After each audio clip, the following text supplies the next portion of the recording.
I remember that night too clearly. The rain had stopped just as I parked outside our apartment. I held a small cake in one hand, a box in the other, a necklace I'd been saving for months. Our 3rd anniversary. I thought I'd surprise her. The door was unlocked. "Maya," I called out, smiling. "Guess who came home early?" No answer. Just muffled sounds from the bedroom. I frowned and walked closer. The laughter hit me first, hers. Then his voice. "Adrian's!" My grip tightened on the cake box. "No," I whispered, pushing open the door. She froze. He turned. The room smelled of wine and perfume. Maya's blouse was half-buttoned, and Adrian sat on the edge of the bed like he belonged there. "Maya," I breathed. What is this?" She blinked once, then straightened. "Ethan, don't," I cut in. My voice shook. "Don't lie to me. Tell me what's going on." Adrian stood, buttoning his shirt. "Don't make a scene, man." "Scene?" I laughed, bitter, broken. "You're in my house, with my girlfriend, and you think I shouldn't make a scene?" Maya stepped forward. "Ethan, it's not what you think." "Then explain," I said. "Because from where I'm standing, it looks exactly like what I think." She hesitated. "I didn't mean for you to find out like this." "Like this?" I whispered. "So there was a better way to betray me?" Adrian sighed. "Look, you and we were never the same, Ethan. You cling to ideals. I live in reality. Maya deserves better than a man who can't give her what she wants." I turned to him slowly. "What she wants?" He smirked. "Security, power, vision. You've been too busy being noble." My chest felt hollow. "So you took what I couldn't protect." He smiled faintly. "Exactly." I looked at Maya, waiting for her to say something, anything. She didn't. "I trusted you," I said softly. "Both of you." Her voice cracked. "Ethan, please don't make this harder." "Harder?" I snapped. "You think this is hard for you?" She looked away. "You were always kind, Ethan, but kindness doesn't build empires." For a moment, I couldn't breathe. "So you left love for profit." Her silence answered me. Adrian reached for his watch on the table. "You'll thank me one day. This business, our business, needs someone ruthless. That's not you." I clenched my fists. "You used me to get it started. Every sleepless night, every pitch, every deal, we built it together. And now you just take it?" He shrugged. "It's business." I stared at him. "You mean theft?" He met my eyes. "Call it survival." I turned to Maya one last time. "Was I really never enough?" She hesitated, then whispered, "You were enough for love, Ethan, but not for life." That broke me more than anything else. I felt something inside me collapse, like the last piece of faith snapping in half. I nodded slowly. "I see," Adrian smiled faintly. "Now, if you'll excuse us," I dropped the cake box on the floor. The sound made them flinch. "You can keep your empire," I said. "You can even keep each other. But one day I'll come back, not to take revenge, but to show you what real strength looks like." Adrian chuckled. Empty words from a man with nothing. I stepped closer until he looked uneasy. "Nothing is where kings are born," he scoffed. "Good luck." I looked at Maya one last time. She wouldn't meet my eyes. "Goodbye, Maya." I turned and walked out. The night air hit me hard, cold and sharp. The rain started again, soaking through my shirt. I didn't look back. Behind me, laughter faded into silence. Ahead, only the sound of my footsteps remained, steady, hollow, and final. That was the night everything shattered. My love, my trust, my world, and somewhere in that silence, the man I used to be died. The morning after the betrayal, I walked into the office hoping it was all a bad dream. But the stairs told me otherwise. Whispered voices followed me down the hall. "Did you hear?" He stole from the company. I thought he was smarter than that. I stopped. "What did you just say?" The intern froze. "Mr. Cross said you were caught moving funds." I laughed, but it came out hollow. "Right, because that sounds exactly like me." Inside the boardroom, Adrian was already there, standing at the head of the table. Maya sat beside him, perfect smile, perfect betrayal. "Ethan," Adrian said smoothly, "we've reviewed the accounts. There's a discrepancy in your transactions." "My transactions?" I stared at him. "You forged them." He gave a small shrug. "The numbers don't lie." I turned to Maya. "You know the truth." "Tell them." Her eyes flickered away. Adrian showed me the reports. "Two can't defend you, Ethan. Can't or won't." Silence. Then the board murmured among themselves. Adrian straightened. Effective immediately, your position is terminated. Security will escort you out. I clenched my fists. This is how you win? By burying me with lies? He smiled faintly. You buried yourself. I'm just cleaning up. The guards moved closer. I looked around at the people I'd worked with for years. Not one of them met my eyes. Fine, I said quietly. Keep it all. Let's see what you build without me. Outside, the rain had stopped. My reflection stared back from the glass doors, empty, hollow, unfamiliar. By evening, my bank account was frozen. My apartment lease was canceled. Every number I called went unanswered. I sat in my car, engine off, city lights flickering like ghosts around me. My phone buzzed. Noah calling. I hesitated, then answered. Don't say you're sorry. Ethan, his voice was gentle. You need a place to stay. Come to my place. I'm fine, I said. You're not fine. I saw the news. Adrian's painting you as a thief. Let him. Lies always sound better than truth when money's involved. He sighed. At least let me help. I don't need pity. It's not pity. It's friendship. Then be my friend by not seeing me like this. There was silence on the line. All right, he said finally. But if you change your mind, I won't. I hung up. Hours passed. The city went quiet. My stomach growled, but I ignored it. The seat felt colder than it should have. I looked up at the office tower I'd once called mine. My name was still on the directory sign. Soon, even that would disappear. For the first time, I realized how easy it was for the world to turn on you, how fast loyalty evaporated when money got involved. I whispered to myself, no one saves you but yourself. The words sounded strange, but they stayed, somewhere in that silence. I made a promise, one I didn't yet understand, but it was enough to keep me alive that night. I hated these events, fake smiles, louder laughter, and the smell of expensive perfume. But I needed a job, and desperation makes you swallow your pride.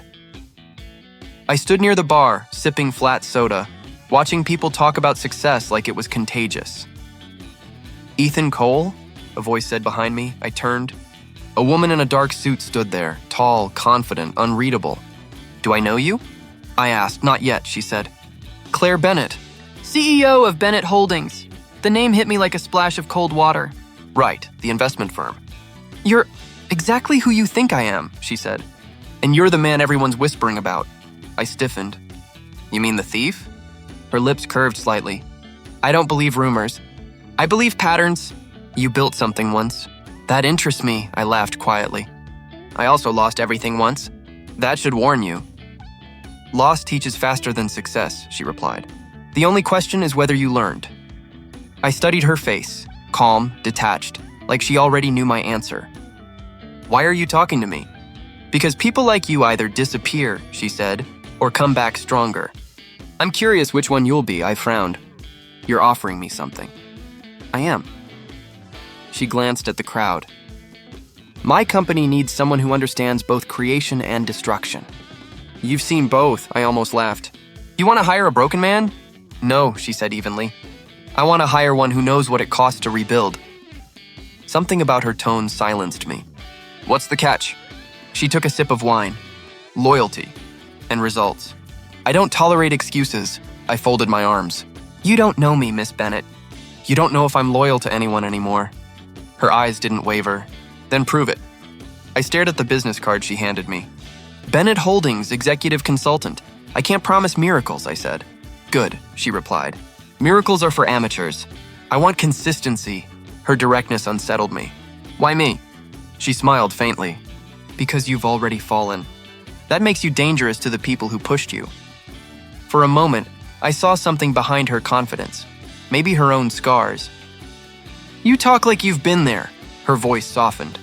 I have. My father built his empire. Others stole it. I took it back.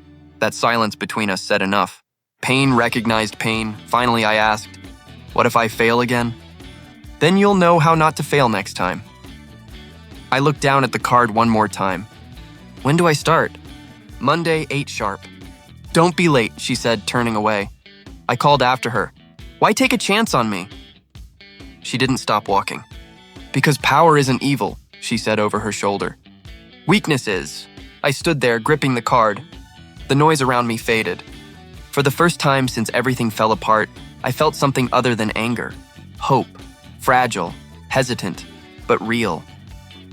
"Your numbers are sloppy," Claire said, sliding my report across the glass table. "If this was your company, it'd be bankrupt in a month." I clenched my jaw. "It's a draft." I was still, "No excuses," she cut in. "If you can't defend your work, don't hand it in." I wanted to argue, but her stare burned through me. I took a breath instead. "Understood," Elena smirked from her seat near the corner. "Told you he wouldn't last a week," I shot her a look. "Glad to be entertainment," she shrugged. "I just don't like quitters." "I'm not quitting," Claire stood. "Then prove it. Redo the numbers by morning." "It's already past 10, I said. "Then you'd better move fast," she replied, and walked out. When the door shut, Elena chuckled. "Welcome to Bennett Holdings. Coffee's in the lounge if you plan on surviving?" "I'll make it," I muttered. By midnight, the office was empty except for me. My eyes burned from the screen. Every mistake Claire had pointed out replayed in my head like a cruel lecture. But underneath the sting, something sparked. Challenge. When Claire returned the next morning, I was still there. She raised an eyebrow. "Didn't expect you to last." I handed her the new file. "You said redo it." "So I did." She flipped through the pages. Silence stretched for what felt like hours. Then she said quietly, "Better. Still not perfect. I'll take that as progress." Her lips curved slightly. "Don't. Progress means nothing if you stop now." I nodded. "I won't." For weeks that became the rhythm. Criticism, revision, exhaustion. Claire tore my confidence apart piece by piece, but I began to realize she was building something underneath. Every insult forced me to adapt, to think sharper. One night I caught Elena watching me from the doorway. "You're still here?" "I could ask you the same," I said, rubbing my temples. She stepped inside. "You actually listened to her. Most people quit after the first week. I've already lost everything once. What's a little humiliation compared to that?" She crossed her arms. "You know, I thought you were just another charity case." "Maybe I was," I said. "But I'm not staying one." Her expression softened. "You're different now." "Different how?" "Less desperate." "More dangerous," I smiled faintly. "Guess I'm learning from the best." The next day, Claire summoned me to her office. "You've improved," she said, gesturing toward my report. "But tell me, why are you really here?"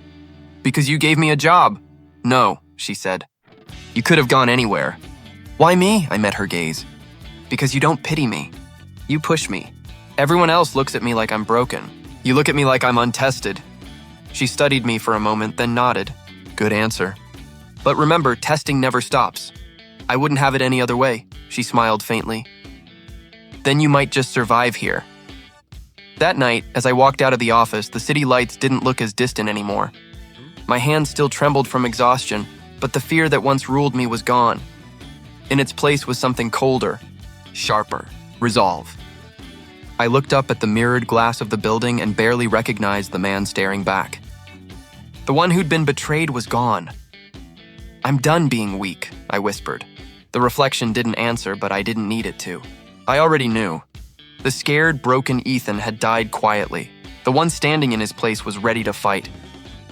The gala lights were blinding, but I didn't mind. I'd earned my place under them. Claire stood beside me, calm as ever, her presence commanding attention without trying. People circled us, investors, executives, faces that once looked down on me. "Impressive turnout," Claire murmured. "Success makes people curious," I said, watching the crowd. "Especially when it comes from someone they buried," she smirked. "Buried men make the best ghosts." Before I could reply, a familiar laugh sliced through the noise. I froze, Adrian's voice. I turned and there he was, same confident grin, same expensive suit. But the eyes? A little more tired now, and beside him, Maya. My pulse stuttered, then steadied. She looked stunning, like always, but something in her expression faltered when she saw me. "Ethan Cole," Adrian said, stepping forward with that practiced charm. "Didn't expect to see you here, or hear that you've been doing well." "Better than you hoped, I'm sure," I said evenly. He chuckled. "Bennett Holdings, huh? Quite a leap from living out of your car." Claire's voice cut through the tension. "Mr. Cross, pleasure. I've heard you used to work with Ethan." Adrian smiled thinly. "Work with? More like mentor?" "Funny," I said. I don't recall mentors stealing their students' life's work. His smirk faltered for a second before he looked at Claire. You should be careful who you trust. Ethan has a history. Claire's eyes never left him. So do I. And I've learned to tell the difference between mistakes and malice. For the first time, Adrian didn't have a comeback. I watched the investors nearby glance our way, sensing the shift in tone. Claire turned to me. Let's greet the board. As we walked off, I heard whispers trailing behind us. Bennett's new golden partner, Ethan Cole's comeback. Later, while Claire spoke with an investor, I stepped onto the balcony for air. The city glowed beneath me. That's when I heard her voice. Ethan.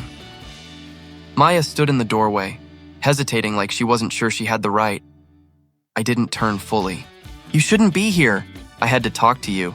About what? Her eyes searched mine. You've changed, I gave a short laugh.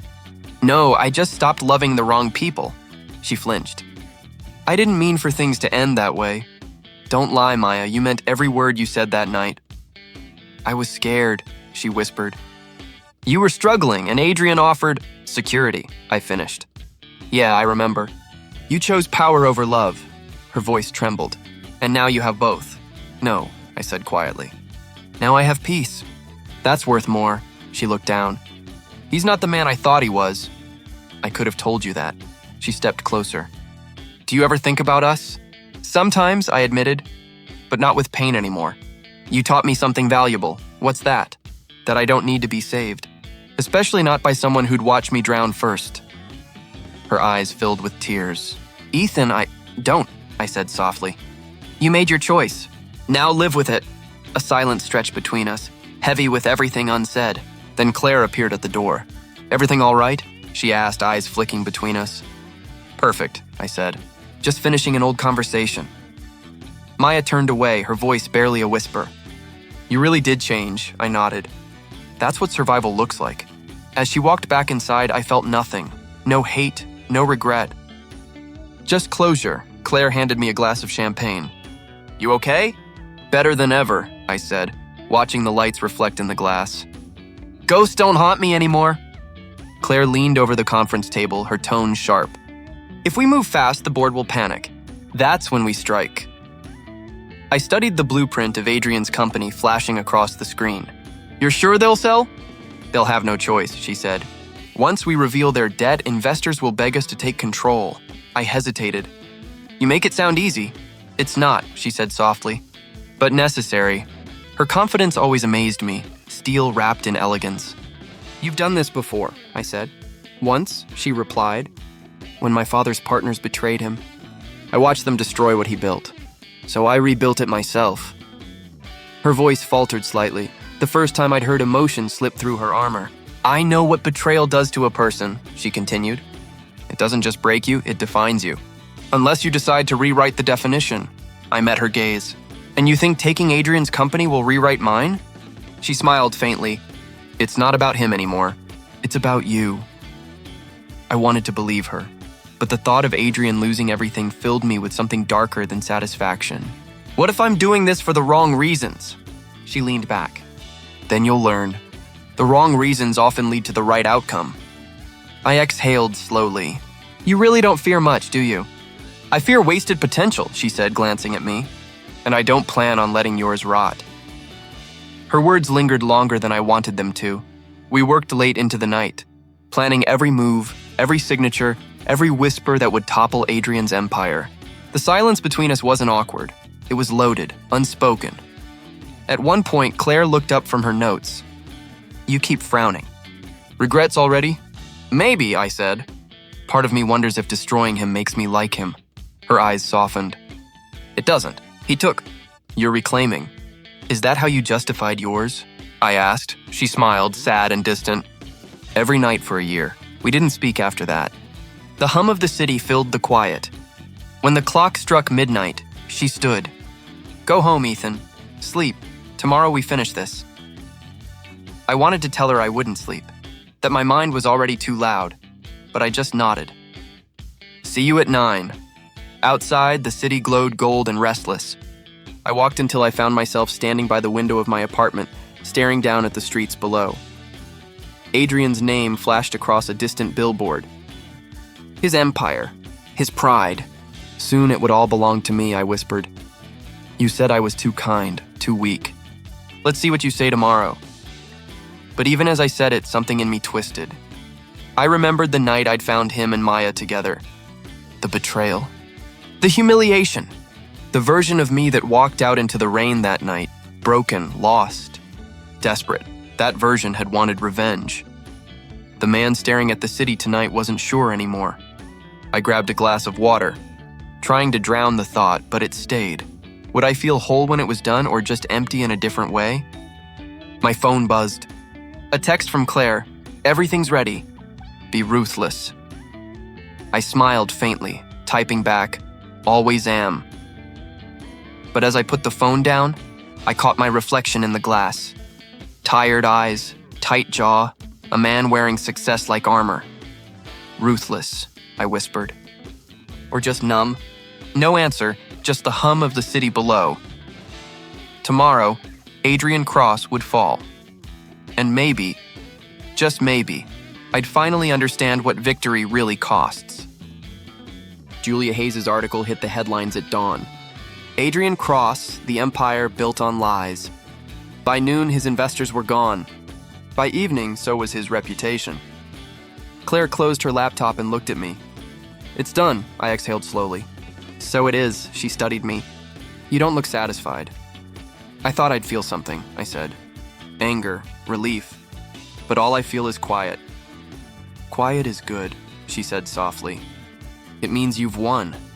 But the quiet didn't feel like victory.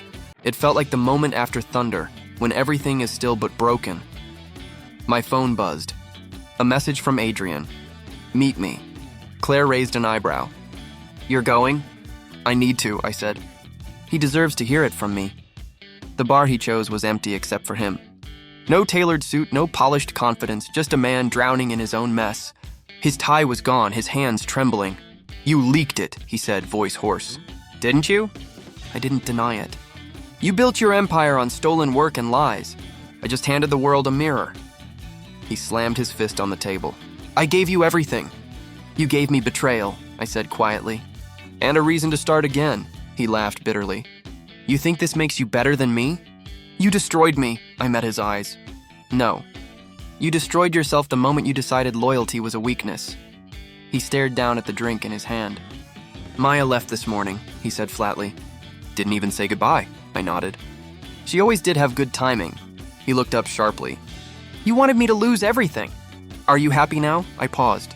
I wanted you to understand. That's not the same thing. Understand what? He snapped.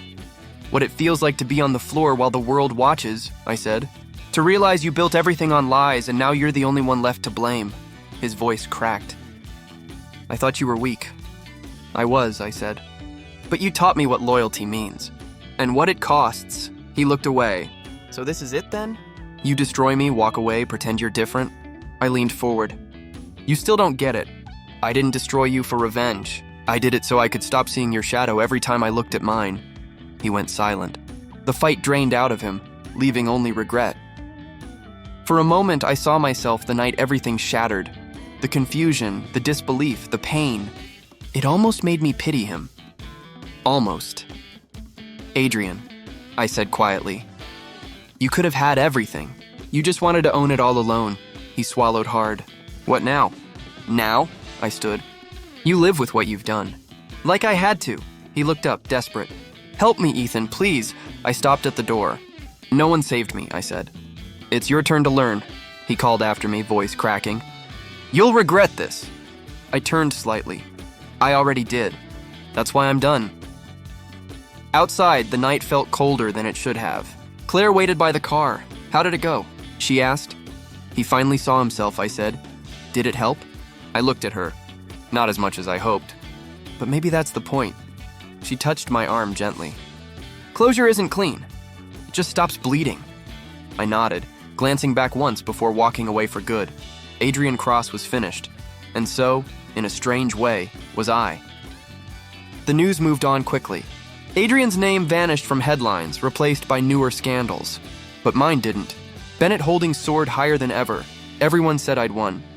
But inside, it didn't feel like victory. It felt like silence. Claire noticed first.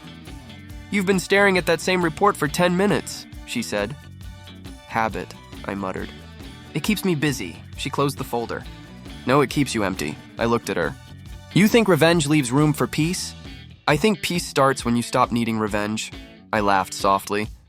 "You sound like you've practiced that line." She leaned back. "I have. Took me years to believe it." We sat in quiet for a moment. The city glowed outside her office window, the same skyline I used to watch alone. "Adrian's gone," I said. "Maya disappeared. Everything I wanted to fix is already broken, so why does it feel like I lost something too?" "Because revenge doesn't rebuild," she said. "It just burns cleaner than grief." I studied her. "And you're okay with that?" "No," she said. "But I learned to live better than what hurt me." Her words stuck. "Live better than what hurt me," I whispered. "You think I can?" "I know you can," she said. "You already started." For the first time, I didn't see her as my boss or my savior. I saw her as someone who'd carried her own ruins and built something from them. I smiled faintly. "You always know what to say," she smirked. "Occupational skill. Then use it again," I said. "Dinner tonight?" Her eyebrows lifted slightly. "Dinner?" "Not as partners," I said. "Something else." She hesitated, then smiled. 7 o'clock. Don't be late." That night, I stood outside the restaurant watching people rush by. A year ago, I'd been one of them. Angry, desperate, broken. Now the anger was fading. When Claire arrived, she looked different, softer somehow. She glanced at me. "You look lighter." Maybe because I stopped carrying ghosts. We sat, talked and laughed about work, about life, about everything but the past. At one point, she said quietly, "You finally look alive." "Ethan," I smiled. Maybe for the first time. The night ended simply. No grand moment, no promises. Just quiet understanding. As I walked her to her car, she said, "You don't have to win against your past. Just live better than it." "I think I finally understand," I said. She smiled. "Good. Then you're free." And for the first time, I believed her. The music was soft, the kind that filled silence instead of breaking it. Guests whispered, cameras flashed, but all I saw was Claire walking toward me, calm, radiant, unshaken. When she reached me, she smiled. "You look nervous." "I'm not," I said, though my voice trembled. "Just overwhelmed," she laughed quietly. "You always are when things finally go right." Her words hit deeper than she knew. For so long, right had felt impossible. But today, it was standing in front of me in white. The officiant began speaking, but my eyes stayed on her. My mind wandered. Not to the crowd, not to the past, but to the peace I finally felt. Then, out of the corner of my eye, I saw her, Maya, standing at the edge of the garden, alone. No smile, no arrogance, just silence, Claire noticed too. She leaned closer. "You okay?" "Yeah," I whispered. "Just ghosts." Maya didn't move. Her gaze met mine for a brief second, sad, almost apologetic. I didn't feel anger, just distance, like she belonged to another lifetime. The officiant cleared his throat. "Ethan, your vows?" I took a breath and faced Claire. "When I met you, I was a man made of ruins. You didn't fix me, you reminded me I could rebuild myself. You taught me that strength isn't loud, that love doesn't have to hurt." Claire's eyes softened. I continued, "Sometimes you lose everything to find yourself." "I did, and I found you." There was a hush. Even the wind seemed to pause. Claire's voice was steady when she replied, "You weren't broken, Ethan. You were just buried. I only helped you dig yourself out." A quiet laugh escaped me. "You make it sound easy." She smiled faintly. "Nothing worth it ever is." We exchanged rings. The gold felt warm against my skin. Simple, solid, unshakable. When the officiant finally said, "You may kiss the bride," I hesitated. Not out of doubt, but out of awe. Claire whispered, "It's okay. You've earned this." And when I kissed her, it wasn't the rush of passion or victory. It was peace, something I hadn't known I'd been chasing all along. Applause followed, but it all blurred. The only sound that mattered was Claire's quiet breath against mine. When I looked up again, Maya was gone. No confrontation. No final words. Just absence. I stepped aside with Claire as guests surrounded us, offering congratulations. Noah clapped me on the back. "You did it, man, finally," I smiled. "Yeah, finally." Later, as we stood by the balcony overlooking the city, Claire asked, "You thinking about her?" I shook my head. "I'm thinking about me. About how far I had to fall just to see the ground." She nodded slowly. "And now? Now I know who I am," I said. "Not someone chasing revenge. Not someone trying to prove worth. Just me," she smiled softly. "Then that's the man I married." I took her hand. "And that's the woman who helped me find him."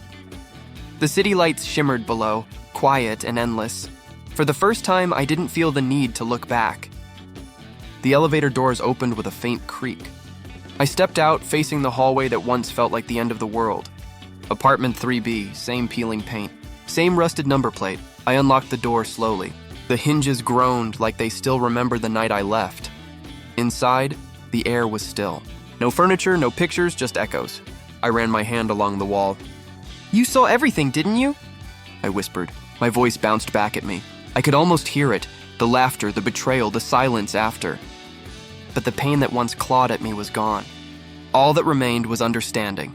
Claire's voice echoed faintly from behind me. "So this is where it happened?" I turned. She stood by the door, arms crossed, curious but gentle. "Yeah," I said quietly. "This is where I stopped being naive." She looked around. "And where you started becoming you." I smiled faintly. "Guess I should thank these walls then." She stepped closer. "No, thank yourself." I nodded. "That's what I came here to do." Pulling out my phone, I set it on the counter, hit record, and stared at the empty room. "Hey," I began, voice low. "To the man I used to be, thank you for breaking. You didn't know it then, but that was how you rebuilt me." I took a breath. "You thought love meant losing yourself. You thought failure meant the end. But look, every scar became direction. Every fall became a lesson." Claire stayed quiet, watching. I continued. "You'll lose people you thought were forever. You'll sleep in your car, feel invisible, hate yourself. But one day you'll look in the mirror and recognize the man staring back, and you'll be proud." My throat tightened. "So thank you. For enduring. For not giving up when everyone else did. You made me." I stopped the recording. Silence returned, warm this time. Claire asked softly, "Feel lighter?" "Yeah," I said. "Like I finally let him rest," she smiled. "Then let's go. We've got a sunrise to catch." We walked out together. The hallway felt shorter, brighter. When we reached the street, the horizon was already bleeding gold. Claire slipped her hand into mine. "What now?" I looked toward the light. "Now I live. Not to prove anything. Just to live," she laughed quietly. "Sounds like peace." "It is," I said. Took me long enough to find it. We walked in silence for a while. The city was waking up. Vendors opening stalls, kids running, cars honking. Life in all its noise and motion. For years I'd chased success, revenge, redemption. But now, none of it felt like the point. "Ethan Cole," Claire murmured, squeezing my hand. "The man who lost everything and found himself." I smiled. "Not a bad ending," she grinned. "Who said it's an ending?" I looked at her, then at the sunrise stretching across the sky. "No," I said softly. "It's just where the light finally begins."